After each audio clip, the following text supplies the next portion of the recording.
So today, I want to talk about molecular profiling in myelodysplastic syndrome. That's going to go ahead and start with an overview slide of what we're going to be covering today. So we're going to start off with a background in myelodysplastic syndrome. What is it? What kind of an entity? Both in pathology and also in the clinical world, there are different ways of assessing this. Why do we care about this entity? We are also going to cover a little bit about the pathology of myelodysplasia. How would we diagnose this? And of course, as the title states, molecular profiling in myelodysplastic syndrome. What does molecular profiling mean? I think that's a pretty generic term, and it begs to kind of have a little further definition of what we mean. And specifically within molecular profiling, I think I will be concentrating on the DNA alterations today. In the middle part of my talk, I will cover chromosome microarray in myelodysplastic syndrome and what that can tell us.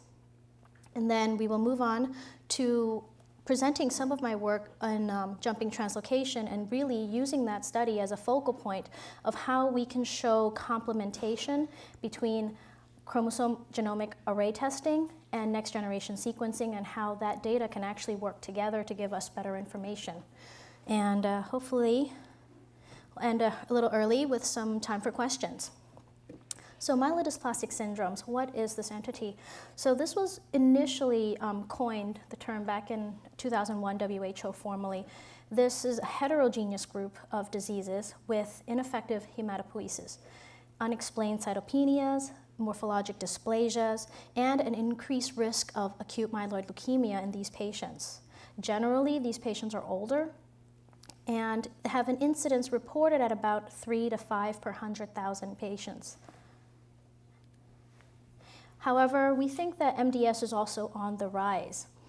This is the surveillance epidemiology and end result data. It is a little dated. The last data point is from 2007, but it is showing a slightly increasing trend. Now, this could be due to an aging population. This could be due to us picking it up more efficiently. However, the trend is increasing. And there is also recently data from this paper in Leukemia Research of increasing evidence of an uncaptured rate of myelodysplastic syndrome. So what this group from Florida did, they actually went back to their cancer registry, went back to all of their pathology report, looked for key terms that are associated with myelodysplasia, re-reviewed all of those patients, and found that their incidence was closer to 5.5 out of 100,000 rather than 3.3, which is the accepted number that they're reporting. So that's why from that data, they thought that the actual incidence of MDS may be higher. These are the entities in the WHO, the last version, which is 2008.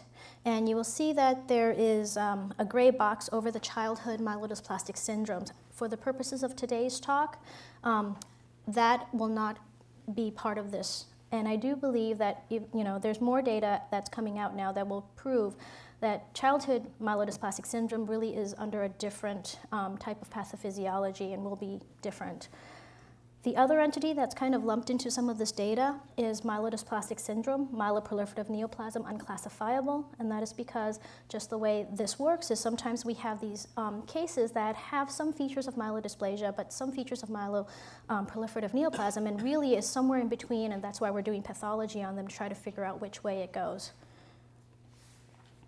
So in the laboratory, how do we assess for suspected myelodysplasia or myeloproliferative neoplasm?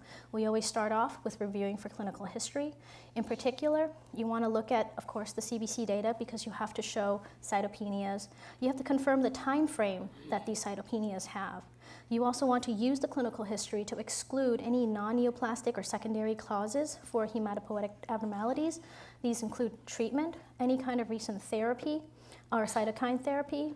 Infection can sometimes cause reactive atypia in your marrow that may be mistaken for a dysplasia, so that is very important.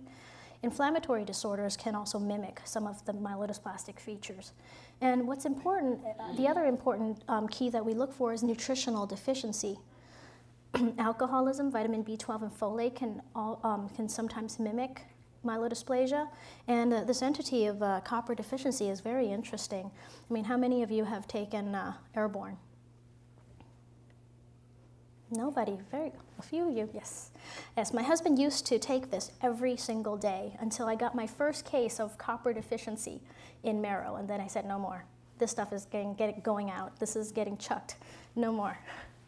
And of course, we want to use the clinical history to really confirm that this current disease, dysplastic features, whatever we're seeing by marrow, is truly de novo. That is very important. We want to make sure there hasn't been any previous history of another tumor, another myeloid neoplasm, any other history, maybe a remote history of perhaps a polycythemia vera or ET kind of floating around, or other neoplastic diseases, and of course to again confirm that the patient has not been treated by other chemotoxic therapy. And the next step we do is we evaluate the morphology in addition to having flow cytometry as well, to look in the peripheral blood for any dysplastic features. And besides looking for a dysplastic feature, it is important to also notice how many monocytes there are, the time frame that these monocytes are here, because the differential we're considering in that instance is a chronic myelomonocytic leukemia. We want to also look for any signs of eosinophilia, and that's to rule out these PDGFR alpha, beta, and FGFR1 abnormalities. This is another entity under the myelodysplastic syndrome myeloproliferative neoplasm subcategory. We also want to take a look at the platelets and the platelet counts to see if there's any thrombocytosis.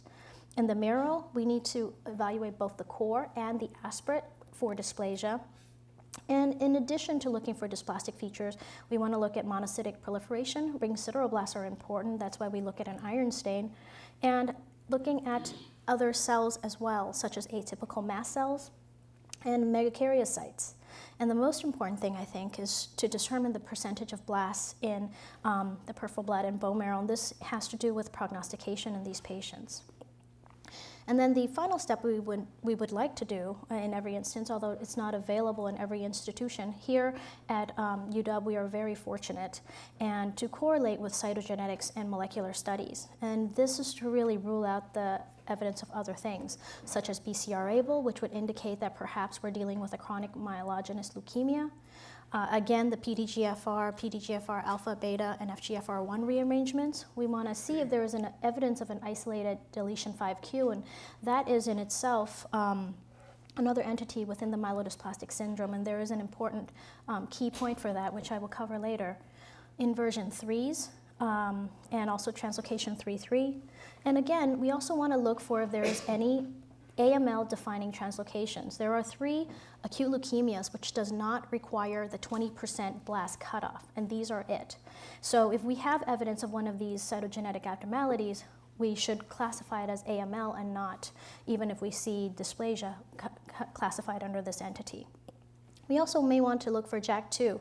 JAK2, although associated with myeloproliferative neoplasms, has been seen in some categories here, in particular RST, which is the refractory anemia with ring sideroblasts with marked thrombocytosis. And that's one of the entities under the WHO. So what do I mean by morphologic dysplasia? There's a commonly accepted list of this, and of course Foucault's the heme path person we turn to. And there are specific erythroid, myeloid, and megakaryocyte dysplastic features that we want to look for. In this field, what you see here in the table are the specific features that we want to look for, like anisopoikilocytosis in the peripheral blood, nuclear lobation and budding, which is shown right here on this bottom side here. This is a nuclear bud, and this is a multi-lobated erythroid precursor, same as here. We want to look for megaloblastoid change. You see that word thrown around. What does it mean? Well, this is a megaloblastoid erythroid here. You see this is a relatively normal looking erythroid in this cell here. Can you see the mouse, I hope? And, but here you see a much bigger cell, and also the nuclear chromatin quality is much rougher, coarse. It's not as nice and dark as here. For the iron stain, you also see abnormal iron incorporation giving you ring sideroblasts. We mean this. This is a ring sideroblast here. This is a dysplastic erythroid form with a nuclear bud and ring sideroblastosis right around that. You also see irregular nuclear contours in some of your erythroid precursors. And in the core biopsy, you may see loss of colony formation. Normal erythroid colonies, generally you can see nice little colonies form in the core. So under the granulocyte, the myeloids, what we mean when we say dysplastic feature by morphology is some hypogranularity, you see as in this neutrophil here, and in addition to being hypogranular, this neutrophil also has hyposegmentation. That's in the next line here, the abnormal nuclear segmentation, having hypo here. This is a pelgoroid cell with that classic spectacle type morphology. And this is a hypersegmented. You can barely see it because this is also hypergranular, but there are 6 nuclear lobes in here. Megaloblastoid change, we mean this guy right here. It is a little difficult to see, but the outline of the band is right here. It almost covers the entire cell. That is why it's so hard to make out. However, if you look down here, this is another megaloblastoid band. This cell and this cell are at the same stage. They should look relatively the same. However, this is much bigger, and the chromatin quality is much more enlarged. Another feature is the atypical location of immature precursors, which can be seen by core biopsy. So that's why it's important to look at both. Morphologic dysplastic features in the megakaryocytes include small. You see this megakaryocyte here, which is about the same size as your myeloid cells. You see hypolobation, such as in this cell and in this cell, and they're separated. Nuclear lobes in megakaryocytes should not be separated. And then you also see some clustering here. So clinically, myelodysplastic syndromes go through a prognostic scoring system. This is the International Prognostic Score System, and the R is for revision. This is the second iteration of this. And this really is based on 5 key factors, which is the cytogenetics that this disease entity is showing, the bone marrow blast count, and also what's in the CBC. So cytogenetic prognostic groups are listed here. They range from very good to very poor. Very poor and poor having complex karyotype, monosomy 7, and inversion 3, translocation 3q, or deletion 3q. And then the bone marrow blast percentage here, it's important to distinguish between those that have less than 2%, 2 to 5%, and then 5 to 10% and greater than 10%. When you add that all up, you then assign a risk category, which unfortunately have very similar terminology, very low, low, intermediate, high, and very high. And this is important because it impacts both patient survival, this is in years, and their likelihood to progress to acute myeloid leukemia, again, important. You'll see an NR here because there isn't enough data in this very low category.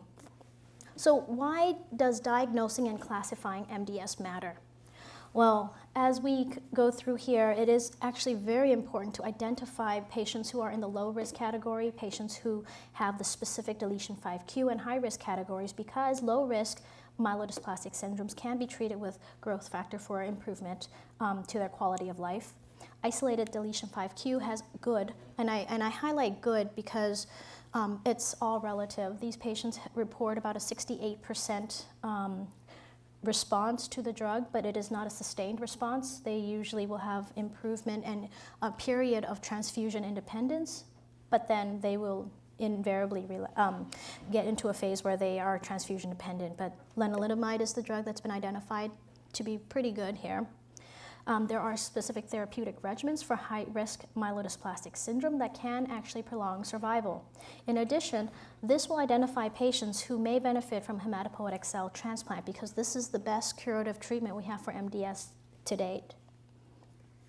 Now I'm going to go over what I mean by molecular profiling. This is a pretty generic term, like I said. And this is the straight definition from JACO, lots of words, but I want you to focus on the key line that I've highlighted, which they basically define molecular profiling as looking at the mRNA protein patterns and DNA alterations. I'd like to add a couple of things to this. I think that the mRNA may not be all-encompassing. As we go through our research on myelodysplastic syndrome, we are finding that expression of other RNAs are important here, such as microRNAs. Protein patterns are important as well. There is a lot of talk about mass spec, using mass spec to define some of these, but also I also wonder if we can use immunohistochemistry in any way to identify specific molecular subgroups in the future. And of course, DNA alterations. This currently is already in some use with the cytogenetic classification, but are there even more specific mutations that we can fit these patients into and perhaps identify druggable targets, basically? This is a paper recently in 2013 where they looked at the molecular pathophysiology of myelodysplastic syndrome. In this paper, they took 255 myelodysplastic syndrome cases with normal karyotype. They looked at specifically for mutations in the genes listed, and they were able to find that over 2/3 of their cases actually showed mutations. Not only did they show mutations, they oftentimes showed mutations in more than one gene. What are these genes? So the first three are splicing factors. There's also a couple that is involved in epigenetic modification, as well as some tumor suppressor, cell cycle arrest and apoptosis. P53 should be well known to many of you here. And then the RUNX1 is a core binding factor and another transcription factor. ETV6, again, a transcription factor that you need for hematopoiesis. Isocitrate dehydrogenases, the oncogenesis mechanism is still, there's a couple of papers describing this, but I think that this is not entirely worked out yet. And of course, nucleophosmin, these multiple functions, including regulating P53. So in this next part, we're going to talk about chromosome microarray and what that can tell us in myelodysplastic syndrome. The evolution of chromosomal, and I have microarray kind of in little asterisks because of the evolution. In the very initial phases of this testing paradigm, you have hybridization of a patient sample that you would label with a fluorochore, you would throw it on a normal karyotype, and you would try to read gains and losses based on that. That moves into comparative genomic hybridization, where you took the patient sample with a normal sample, labeled with different fluorophores, and you're going off the ratio of your patient versus a normal sample. And to see if your patient is the equal proportion as the normal sample, then your patient was invariably called normal, or as close to normal as possible. And this way, they could find if there were lots of dots that were have more patient DNA or more normal DNA, you can read gains and losses from that, but still it was pretty low resolution. From there started the microarrays on the little hybrid chips, hybridization chips that we see now. And initially, these started out at pretty low resolution with copy number probes predominantly. And this is what this is showing here, a chromosome. And here's your data points with only one track showing you losses or gain. In this particular case, it was a loss. To now the high resolution chromosome microarrays with the addition of SNP probes, which can now give you a two-dimensional type of virtual karyotype. Not only can it show you losses, such as here, or gains, you can also look for now copy-neutral heterozygosity. What do I mean by that? Copy-neutral loss of heterozygosity, CNLOH, or also known as uniparental disomy. And there are different types. There are clonal versions and also non-clonal. For the purposes of today's talk, we will be talking about clonal copy-neutral loss of heterozygosity. Basically, I will use this picture to describe what I mean. So this is the virtual karyotype, but expanded on just one chromosome. So in this case, you have one chromosome here. This is the chromosome 11. You have your top track, which is your copy-neutral probes, and so you can see there's no gains or losses in this chromosome. However, there's this yellow bar. This track down here is your SNP probes, and it gives you 3 lines normally if you are if you're heterozygous, meaning you have some genes or some loci that you are homozygous for in a certain gene, some genes that you are homozygous for down here, but you should also have loci where you have one copy of each, of gene A and gene B. That would place you right in the middle, and that is normal. So when you see the 3 lines here, that means you are heterozygous, you are normal. However, when we look for copy-neutral loss of heterozygosity, this is what it means. You're losing that middle track. It means that segment of DNA is the exact same. You only have one version of it, even if you have two copies. And in myelodysplastic syndromes, we typically see segmental loss of heterozygosity. These are the either A or B, where you have the telomeric types or the interstitial types.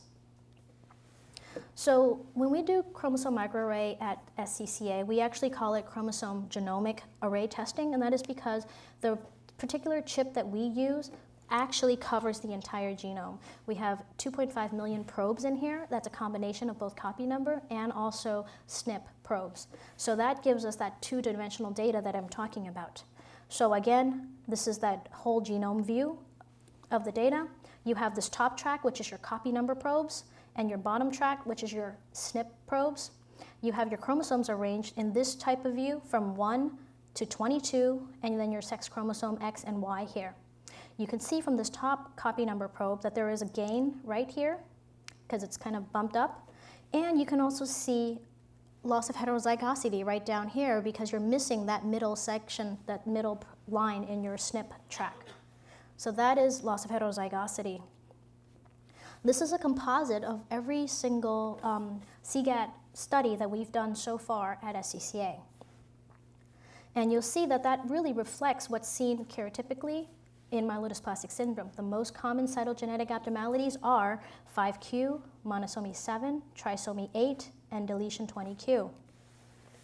So is there truly a utility of chromosome microarray in myelodysplastic syndrome? This is a paper in Blood from 2008, and they argue yes. It can detect copy-neutral loss of heterozygosity and small indels that you cannot pick up by a karyotype. And this is an example. They actually have many of these chromosomes listed, but I picked chromosome 7 for the purposes of today's talk because I think it's nice view. The way this is read, here's your chromosome 7. Up here, without the asterisks, are cases that they were able to detect by karyotype, up here and here. The ones with the little star next to it are cases that had normal karyotype, and they were able to pick up these abnormalities by chromosome microarray. So you see the blue is actually your copy-neutral loss of heterozygosity. Your grays are deletions. Your orange is gains. And they were able to pick up an additional 5 cases of copy-neutral loss of heterozygosity. They were able to pick up 10 or so cases with small indels. But there is one main disadvantage with with CMAs, and that is that you cannot detect balanced translocation. But do we care? How often is this seen in myelodysplastic syndrome? This was a pretty large study done in Spain. Overall, about 8,000 patients. They had karyotype data on 5,700 about, and only 3.2% had balanced translocation. So that gives you an argument that perhaps karyotype is still important because we would miss these guys otherwise. Overall, kind of the pros and the cons of microarray testing. The pros would be this is very useful because you don't have to grow up your cells. You don't have to culture. You can use extracted DNA. That helps, especially in institutions where you have very low or very high failure rates for a karyotype. This also provides a relatively good whole genome approach, and you can look for small indels, copy-neutral loss of heterozygosity. And disadvantages are, of course, you can't detect the balanced translocation. However, the sensitivity of this technique is also much lower than FISH. You need approximately 20% of disease burden before you can see these abnormalities. And that is probably the biggest drawback of this technique. And at this point, I'd like to put in a little case example. This is a 75-year-old presented with weight loss, fatigue, cytopenias, was diagnosed with JAK2 positive myelofibrosis. Pretty good. But then came after he started having increasing blasts. Here we also discovered a deletion 20q. So then it was thought to be perhaps this myelodysplastic syndrome, myeloproliferative syndrome, maybe a high-risk myelofibrosis, they weren't sure, which is why they did the core biopsy confirming a myeloid hyperplasia. You see here on the PAS stain only very few erythroid precursors. the megakaryocytes are down. In addition, another dysplastic feature that I hadn't mentioned previously, and I'd like to show you here, is that your myeloid cells have very low PAS staining. And the reticulin stain shows marked fibrosis. However, CGAT confirmed the 20q. Look at this chromosome 7. You really can't see it on this view, much less on a chromosome karyotype. However, when we blew up chromosome 7, and that's what we do when we go through this data, we looked at every single chromosome in detail, and we did find a very small microdeletion involving the CUX1 gene. This is a cut like homeobox 1. Haploinsufficiency in this tumor suppressor gene has been frequently inactivated in AML.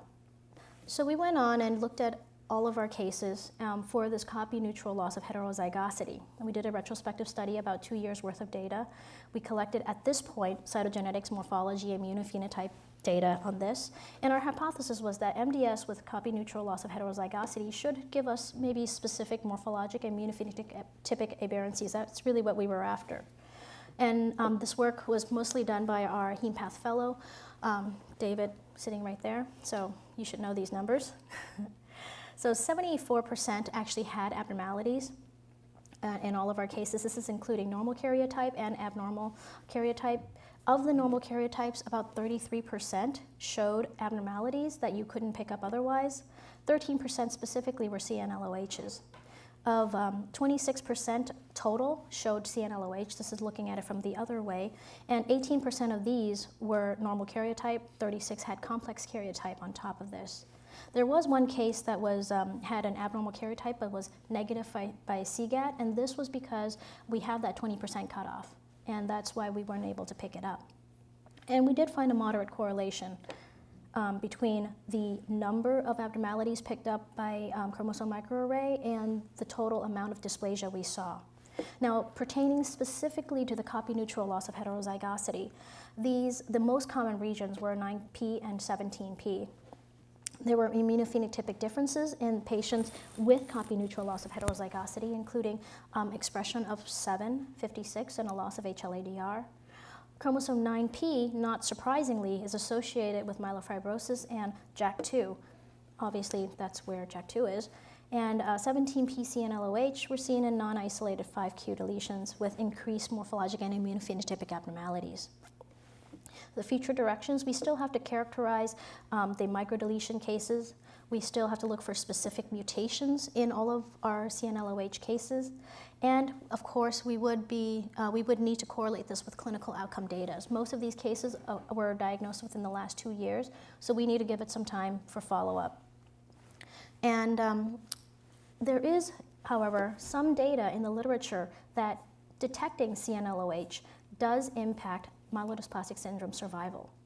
This is from that same paper, 2008, if you dig through the figures. This is, again, dealing with that chromosome 7. So in their survival curve, the patients that had normal karyotypes and normal array studies had better survival than the patients that had either a CNLOH or a deletion by chromosome microarray and a normal karyotype. So these were the patients that have either just CNLOH or that has a very small deletion that was not picked up by karyotype.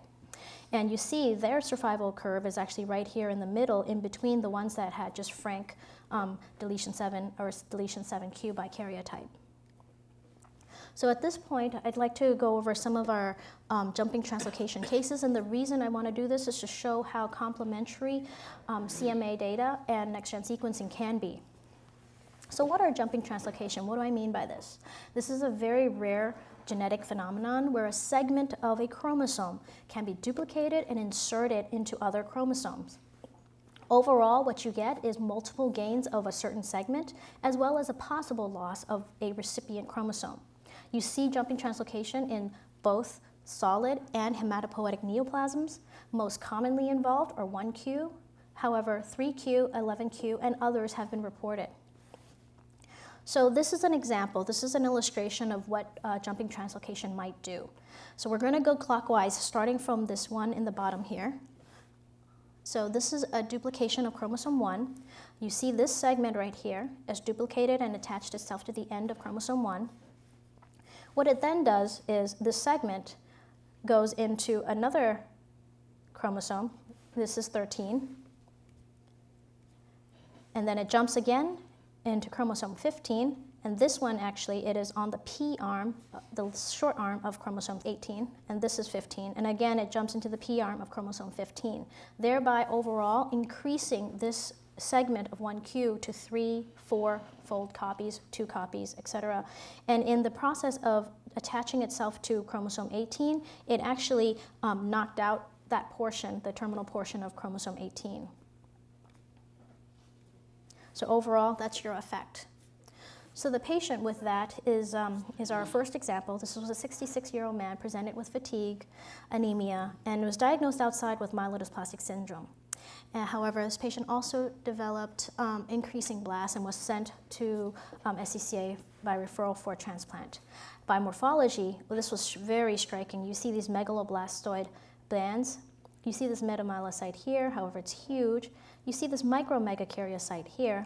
There's also only a single erythroid, and it's very immature in this field. In this larger field, again, you see a marked erythroid hypoplasia, as well as really no maturing erythroid cells. You see a couple of little guys over here that are pretty immature, but that's about it. Cytogenetics, we already went through this and how 1q was jumping all over the place. This patient had normal karyotype from the outside. When she was initially referred here, he actually gained a translocation between X and chromosome 12. However, that subsequently went away and he developed the multiple jumping translocation. This was all in a period of 2 to 3 years. Followed that up with chromosome genomic array testing, and we confirmed the 1q gains. That wasn't too exciting. We confirmed the loss in 18. That was expected. However, we also see copy neutral loss of heterozygosity in 4q. When we blow that up, it was quite a large region, and TET2 is kind of right in the middle there. TET2 is TET-methylcytosine deoxygenase 2. It functions as an epigenetic modification and is involved in myelopoiesis. This is a tumor suppressor gene, so our natural next question was, I wonder if the remaining copy is functionally normal. So we went on to do UW Oncoplex on this case. We did confirm again the 1q gains. We showed a putative splicing mutation in TET2. This is novel, has not been described previously, and so far it's been confirmed by 2 different informatics programs to actually be lesional and damaging. We also saw other mutations, however, that is interesting. SF3B1 from the initial paper that I showed in the beginning. This is a splicing factor. But this showed a missense mutation at codon 625. This was actually previously described in other MDS cases, and being an MDS case in itself, that was not too surprising. CBL showed a novel mutation, a single amino acid change. This is predicted to be damaging, but we don't have any follow-up data on that at this point. SRSF2, this was a single base pair. Again, this mutation was again previously described in other MDS cases. So follow-up for this case, this patient actually, because of the jumping translocation, because of the CNLOH in addition that we found, and the increasing blast, this patient was moved to transplant early and was still had some persistent disease at day 59, which is not a good prognostic sign. However, at day 199 was negative, and he's being closely followed at this point, negative to date. So the second case is a 64-year-old woman, again, started off with a normal karyotype, myelodysplastic syndrome. Review of the outside pathology, however, showed an erythroid hyperplasia of greater than 50% and 14% blast, so that's pretty high. She fits into this erythroid leukemia category, and the background is this refractory anemia with excess blast, and how do we deal with this case? But either way, she was treated. And 1 year later, she still had persistent disease, and her disease was growing past through her treatment, and she was referred here for transplant. Pathology, again, showed erythroid hyperplasia. In this particular field, the blasts are not prominent, but you do see dysplastic features, the multiple lobes in this erythroid precursor and nuclear budding. In ancillary studies, the flow cytometry showed 7.9% abnormal myeloid blasts, as well as, again, showing a normal karyotype, normal MDS FISH panel. went on to do CGAT to see if there's anything else odd about this patient and why she's progressing in this fashion and being treatment refractory. She also has a copy-neutral loss of heterozygosity at 11p as her major abnormality. Looking at this region in depth, we see it was, again, a significant region of the chromosome 11p with HRAS, a cancer gene, right in the middle of that. So again, we followed this up with UW-Oncoplex, wondering what's going on. However, no mutation was seen at HRAS, so I was like, shucks. But there was a small amplification in chromosome 1q at this particular gene. We also saw a mutation again in that recurrent thing that we're seeing, the SF3B1. Again, we're seeing a mutation that's described, and again, we're seeing a TET2 mutation. This is actually a novel single base pair mutation in TET2, however, deletion, and that led to a frame shift, and this is relatively early on in the gene, so we suspect it should be damaging. We still need to prove that. Allele frequencies were also different here, showing a higher allele frequency for SF3B1 and a lower for TET2, indicating possibly different mechanisms, different clones. We're not entirely certain at this point, but to continue on with this case, she received a match unrelated transplant. At day 69, however, she came back. She had frank relapse, acute myeloid leukemia at this point, and she came back with jumping translocation. I mean, this guy had a vengeance. Here we had chromosome 21 translocated with that 1q region. We have chromosome 22, 14 were all involved, in addition to another derivative chromosome there. And this time we again followed up with Oncoplex on the second case. Again, no HRAS mutation. We had persistent mutation in that FCG-R1A gene, amplification in that segment. We had that persistent mutation in SF3B1. But at this time point, we lost the TET2 mutation and we gained an MSH2 mutation as well as a FOXA1. The MSH2 is a single base pair substitution leading to an amino acid change. However, although the informatics program predict this to be damaging, we don't have follow-up data at this point. And the FOXA1, again, this is actually seen by the Oncoplex assay at a higher frequency, and at this point, we're uncertain about that significance. And again, you see a difference in allele frequency, and what that means in this instance, again, we're not entirely certain. But overall, these are pretty rare, but I hope I showed how the chromosome microarray data can be used in conjunction with the next-gen sequencing data to elicit more and also novel information on these patients and to help, hopefully, fit these guys into some sort of molecular group in the future. Overall, we have 4 cases, one of which was an AML with complex cytogenetics. We're not sure where to put this patient. We still have to go back and look at what this patient's history on the outside. Most of our patients are referrals, so we basically have to make sure that our follow-up team can pursue that. Interestingly, one of our most recent case actually had a translocation involving a region different than 1q. You see all of these other ones here are 1q. So this one was actually at 3q. So the conclusions really from this is that we're still pending some data, we're still working on this, but we wanted to show that the CGAT data and the NGS can be complementary. Now, are there specific mutations that can increase a propensity for jumping translocation? I don't think the phenomenon of jumping translocation is the end story. I think there must be some underlying genomic instability happening. And the other question that this raises is copy-neutral loss of heterozygosity a common feature in jumping translocation, as well as both of our cases had SF3B1 and TET2 mutations. Is it perhaps a combination of mutations as well? And out of there were 9 cases of MDS. I say maybe 10 because we're not certain about that AML with the complex cytogenetics, if we can fit it into this group yet until we get more follow-up. But 7 of them progressed to AML within a year. We transplanted that one patient before that patient turned into AML. And again, that JT3, the AML, we still need to work on that some more. And of course, we need longer clinical follow-up, and these patients all happened within the last year. So we'll need to give it some time. But what additional information can NextGen provide in MDS? And I think from that initial paper with the panel of cancer genes in myelodysplastic syndrome, it has shown that over 2/3 of the patients do have mutations, not only in just one gene, but sometimes in multiple genes. I think NextGen has some established utility in the constitutional myelodysplastic syndromes, and these are the pediatric cases. Can we provide additional clinically actionable data in these cases? And I would hope that the answer is yes, and that I've shown some of that.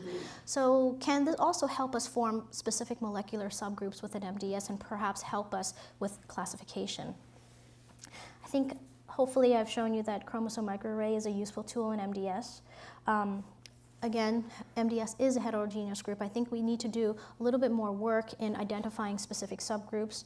Jumping translocations is an interesting phenomenon, but it's rare, and I think it does serve as a sign of poor prognosis and perhaps a more aggressive form of MDS. I'm glad our clinician actually transplanted that one patient before he went into frank AML, because transplanting these patients early before AML actually gives them a better prognosis. And next generation sequencing would be helpful. And then I thought about this last line a little bit, and then I said, maybe in time. And then I thought about it a little bit more, and maybe soon, because there is literature and there is data out there that would, argue for that. And the next iteration of WHO should be coming out in the next, 4 or 5 years? Perhaps then. So at this point, I'd like to provide some acknowledgments. I've been very fortunate since I've hit this university with an army of people who help me and an army of great mentors, starting with Jerry. Oh, you can't see his face, but he's the big guy right here among all the kids. So he has the most fertile lab ever. He has almost 100% fertility. Almost every single person that hits his lab has children or is having children. And this is 2 years ago, 9 kids. He is now 19. So we're gonna, at the next lab party, we said everybody has to bring their kids, and so we'll have to have another picture. But yes, this is Jerry, and with a lot of the children from our lab, and really Lon Bepu and Emily Stevens from his lab has helped me a lot with this work. This is SCCA Pathology. Characteristically, these are all of our staff, our support staff, and all the pathologists are missing because we lock them away in the offices and looking at slides. No, I'm just kidding. They're all just camera shy. But some of my colleagues, Howie, Keith, Teresa, and Dave, really has been great. And of course, Brent is our leader, and he's been wonderful in a lot of mentorship and also support. This is SCCA Cytogenetics. Someone who has served as a great mentor to me is Min Fang, and through all of this work, she basically taught me most of this. Scott Mahone, Min is right here in the corner, of course, and Scott is right here. He actually collected a lot of the CMA data and made it into a analyzable format for me, so that was wonderful. Kudos to him. This is Dr. Deeg and Mario, and Dr. Deeg is another mentor of mine who's been critical, and he's kind of in the clinical realm the MDS expert, and so he's taught me a lot, and he's the one who's really fueled a lot of my interest in myelodysplastic syndrome. And these are the people in his lab. Mario and Zenaida specifically also helped me with some of the extractions for this work. And so from UW Hematopathology, I would have to say everybody's great, because I always show them crazy MDS cases and say, is this really MDS? Can I call this? I'm not sure. But really, Colin and David Wu helped me with the Uncleplex work. Actually, they did it. Not helped me, they did it. And taught me how to analyze the data, so that I'm very grateful for that. David Ng is our fellow, and he's amazing. He also did some of the analysis for this work and gave me some of my data. He's wonderful. And of course, the genomics core, experimental histopathology, and biostats, these are the shared resources over at the Hutch that has helped me with some of this analysis. And of course, we wouldn't be able to do any of this without our patient and their clinical teams. Our patients are the ones who consent to allow us to use their material, and their clinical teams are the ones who are really on top of things and making sure everything's ordered and we have the samples that we need to work with. These are some of my references. I have copies of them. Oh, this is my baby girl.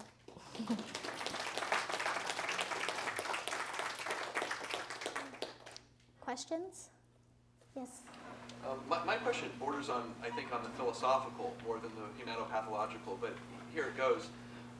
So MDS, as you stated in the beginning, is a rare disease, and there are many histological, clinical, pathologic variants of that, further splitting a very small number of people into smaller cohorts. And now we're splitting even further, finding molecular variants in these. And my question is does the MDS community, is it entirely dependent essentially on collected case reports to sort of cumulatively try to understand? Like, it makes, I'm wondering how one could define, and Noah and I were talking about this, how one could define what is the prognosis of this subgroup when that subgroup could be 2 people on Earth. How is the MDS community looking at that as we find more and more differences in this very split up, seemingly quite heterogeneous group? That is so let me try to repeat that question. So the question, I believe, was that this MDS is pretty rare, and we're trying to split hairs here. So how can we define the specific molecular subgroups? And how do we get at determining what is the prognosis of this? How do we tell our patients what is the prognosis for this subgroup we determine when you might be the only person we've ever seen who has this? That is actually a good question, and we do encounter cases. That's why there are the entities of the myelodysplastic syndrome, unclassifiable, the myelodysplastic syndrome, myeloproliferative, unclassifiable. Those are basically the waste baskets for those, we don't know what to do with you. However, I would say that with the current data that we do have and the subclassification, you can dissect them out, and there are cases such as the first one, 255 cases. I know doesn't seem like a lot, but in the for us, I think that is actually pretty good. And remember, these patients, although their survival is in years, they're not some of the more morbid tumors, which they have a survival of years or 2 years. These patients can actually, for the lower risk ones especially, and the ones that we can make an impact.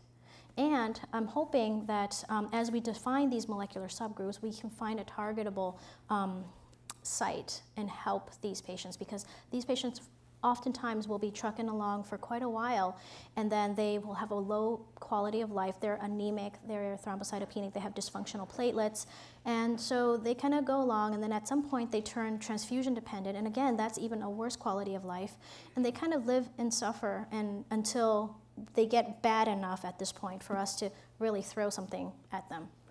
And so hopefully we can catch these patients earlier when we can define these molecular subgroups earlier.